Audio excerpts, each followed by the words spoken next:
Tengo el honor de estar hoy aquí presente en la ceremonia de graduación de una de las más prestigiosas universidades en el mundo. A decir verdad, esto es lo más cerca que estuve jamás de una graduación universitaria. Hoy deseo contarles 3 relatos acerca de mi vida. Eso es todo. Nada del otro mundo. Simplemente 3 relatos. El primer relato es acerca de unir los distintos puntos. Abandoné los estudios en Reed College después de los primeros 6 meses. Pero luego permanecí como oyente por otros 18 meses, aproximadamente antes de dejarlos completamente. Así que, ¿por qué abandoné? Todo comenzó antes de que yo naciera. Mi madre biológica era una joven soltera, graduada universitaria, que decidió colocarme en adopción. Creía enérgicamente que debía ser adoptado por universitarios graduados. De modo tal que todo se organizó para que fuese adoptado al nacer por un abogado y su esposa. Excepto que cuando emergí ellos decidieron a último momento que deseaban una niña. Así que mis padres, que estaban en una lista de espera, recibieron una llamada en el medio de la noche que decía: «Tenemos un varoncito inesperado. ¿Lo quieren?», dijeron. Por supuesto. Mi madre biológica averiguó más tarde que mi madre adoptiva nunca se había graduado de la universidad y que mi padre nunca había terminado el colegio secundario. Se rehusó a firmar los papeles definitivos de adopción. Solo se avino a hacerlo unos meses después, cuando mis padres le prometieron que algún día yo iría a la universidad. Y 17 años más tarde fui a la universidad. Pero ingenuamente elegí una universidad que era casi tan cara como Stanford. Y todos los ahorros de mis padres de clase trabajadora se estaban destinando a mis aranceles universitarios. Luego de 6 meses, no le encontraba sentido a esto. No tenía idea de lo que quería hacer con mi vida y tampoco de qué manera la universidad me ayudaría a resolverlo. Y aquí me encontraba desperdiciando todo el dinero que mis padres habían ahorrado durante toda su vida. Así que decidí abandonar los estudios y confiar que todo se arreglaría eventualmente. Era una decisión bastante temerosa en ese momento, pero a la distancia fue una de las mejores decisiones que pude haber tomado. 25 discursos para escribir la historia 5 en el momento en que abandonara la universidad podía dejar de asistir a las clases que no me interesaban. Y sí participar como oyente de aquellas que parecían interesantes. No todo fue romántico. No tenía un dormitorio. Así que dormía en el piso en las habitaciones de amigos. Devolvía las botellas de gaseosa para obtener los 5 centavos de depósito para comprar comida. Y caminaba las 7 millas a través de la ciudad cada domingo por la noche para recibir una buena comida una vez por semana en el templo Hare Krishna. Me encantaba, y mucho con lo que tropecé más adelante como consecuencia de hacerle caso a mi curiosidad e intuición resultó no tener precio después. Déjenme darles un ejemplo. Reed College en ese momento ofrecía quizás el mejor aprendizaje de caligrafía del país. En toda la ciudad universitaria cada cartel, cada etiqueta en cada cajón, era caligrafiado a mano de una manera bellísima, dado que había abandonado los estudios y no tenía que asistir a las clases normales. Decidí tomar un curso de caligrafía para aprender cómo se hace eso. Aprendí acerca de los tipos de letra con trazos de pie. Cómo variar la cantidad de espacio entre diferentes combinaciones de letras. Todo aquello que hace que la admirable tipografía sea grandiosa. Era hermoso, histórico, artísticamente sutil de un modo que la ciencia no puede captar. Y yo lo consideraba fascinante. Nada de esto albergaba siquiera la mínima esperanza de alguna aplicación práctica en mi vida. Pero 10 años más tarde, cuando estábamos diseñando la primera computadora Macintosh, todo volvió a mi mente. Y lo volcamos todo en la Mac. Era la primera computadora con bellísima tipografía.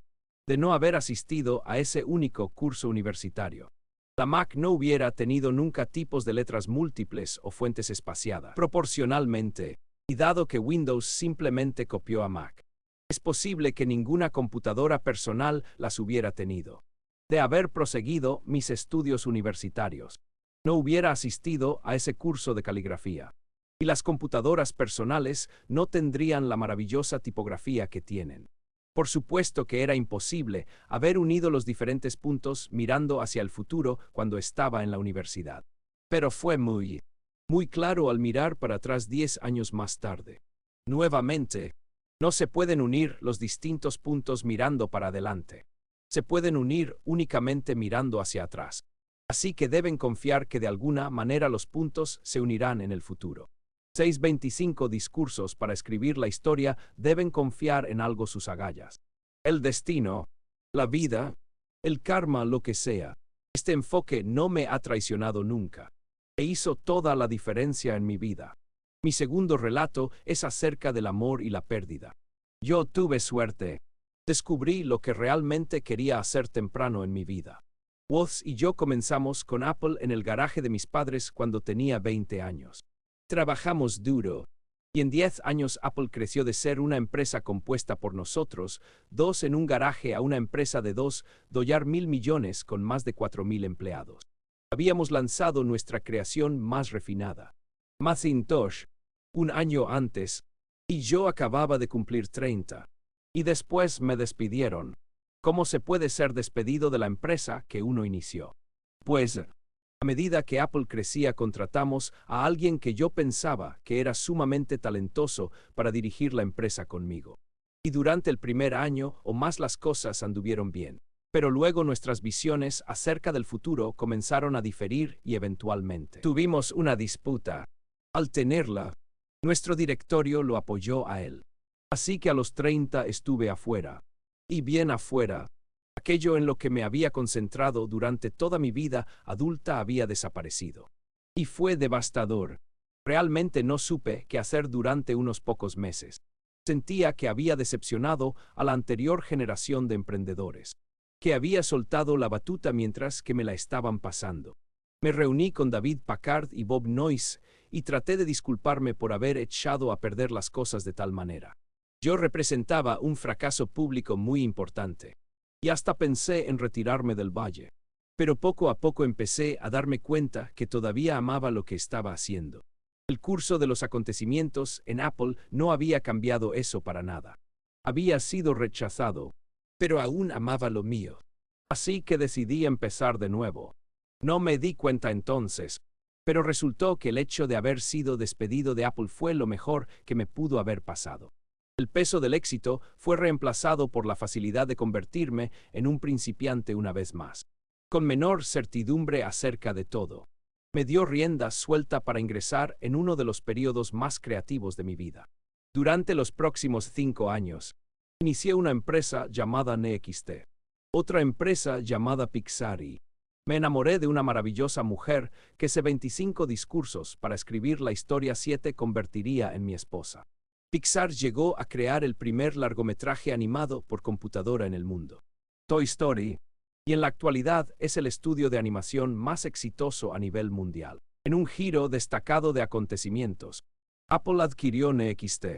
Volví a Apple, y la tecnología que desarrollamos en NXT está en lo más recóndito del renacimiento actual de Apple. Y tenemos, Laurene y yo, una maravillosa familia juntos. Estoy seguro de que nada de esto hubiera pasado de no haber sido despedido de Apple. Fue un trago amargo, pero creo que el paciente lo necesitaba.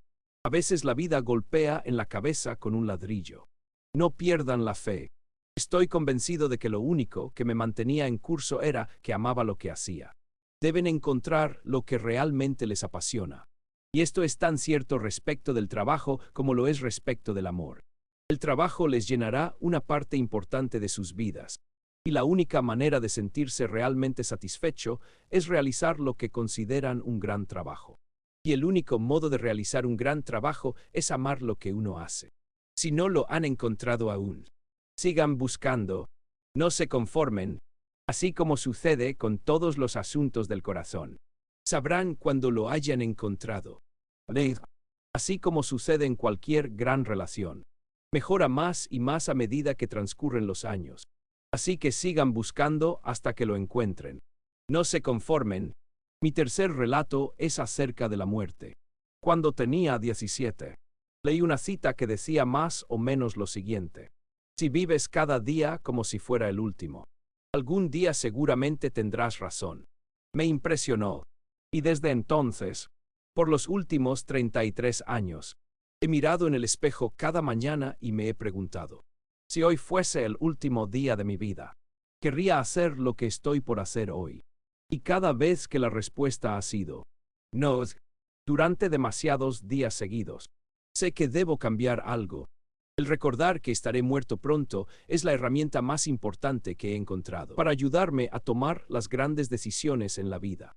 Porque casi todo, todas las expectativas externas, todo el orgullo, todo temor a la vergüenza o al fracaso, todas estas cosas simplemente desaparecen al enfrentar la muerte, dejando solo lo que es verdaderamente importante. 8:25 discursos para escribir la historia. Recordar que uno va a morir es la mejor manera que conozco para evitar la trampa de pensar que hay algo por perder. Ya se está indefenso. No hay razón alguna para no seguir los consejos del corazón. Me diagnosticaron un cáncer hace un año aproximadamente. Me practicaron una tomografía computada a las 7:30 de la mañana. Y claramente mostraba un tumor en mi páncreas. Yo ni sabía lo que era el páncreas. Los médicos me dijeron que este era seguramente un tipo de cáncer incurable y que no llegaría a vivir más de 3 a 6 meses. Mi médico me aconsejó ir a casa y arreglar mis asuntos, que es el código médico para prepararse para morir. Quiere decir que hay que tratar de explicarles a los hijos todo aquello que pensaba que iba a tener 10 años para contarles. En pocos meses, significa asegurarse de tener todo puntualmente arreglado de modo que sea lo más fácil posible para la familia. Significa empezar a decir adiós. Pasé el día entero con ese diagnóstico. Luego por la tarde me realizaron una biopsia, en la que introdujeron un endoscopio por la garganta, a través del estómago y hasta los intestinos. Pusieron una aguja en mi páncreas y retiraron algunas pocas células del tumor. Estaba sedado, pero mi esposa, que estaba allí, me dijo que cuando vieron las células bajo el microscopio los médicos comenzaron a gritar porque resultó que era una forma muy rara de cáncer pancreático que se cura mediante cirugía. Me realizaron la cirugía y estoy bien ahora. Fue lo más cerca que me encontré de la muerte. Y espero que sea lo más cerca que me encuentre por varias décadas. Habiendo pasado esto, les puedo decir lo siguiente con un poco más de seguridad que cuando la muerte era un concepto útil, pero puramente intelectual. Nadie quiere morir. Aún la gente que quiere ir al cielo no quiere morir para llegar allí. Y sin embargo la muerte es el destino que todos compartimos. Nadie ha logrado escapar.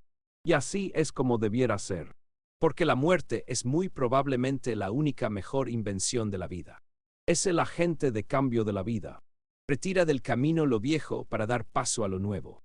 En este momento lo nuevo son ustedes. Pero algún día no demasiado lejano, gradualmente se convertirán en lo viejo y se los sacará del camino. Lamento ser tan dramático, pero es realmente cierto. Su tiempo es limitado, así que no lo malgasten viviendo la vida de otro.